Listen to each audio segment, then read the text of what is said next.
મહેસાણાના ગીણોજ ગામે કૃષ્ણ જન્મભૂમિને લઈને આહવાન કે જ્યાં કૃષ્ણ ભૂમિનું નિર્ભવ્ય નિર્માણ ન થાય ત્યાં સુધી સમાધિ તો લક્કડનાથજી મહારાજની જીવન સમાધિથી લેખન કે જ્યાં મહાયજ્ઞ 1 મહિનાની અંદર 1,51,00,000 વખત રામ રામ લેખન તો રૂખડનાથજી મહારાજે કૃષ્ણ જન્મભૂમિને લઈને આહવાન કર્યું રચાઈ રહ્યો છે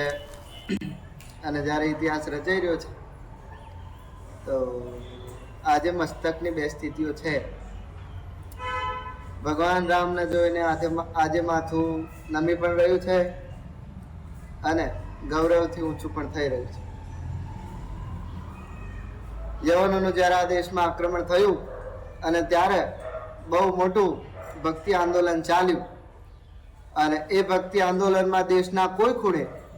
ક્યાંક મીરા, ક્યાંક નરસિંહ, ક્યાંક સૂર, ક્યાંક કબીર અને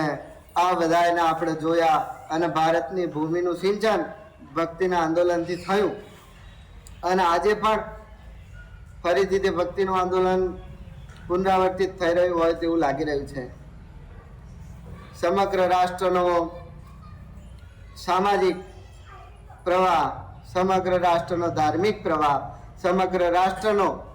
રાજનૈતિક પ્રવાહ બધો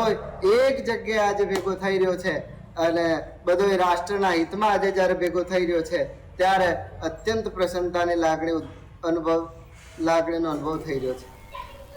તો બહુ વિચાર કરીને જોશો તો આખો પ્રવાહ એક જગ્યાએ આજે થયો છે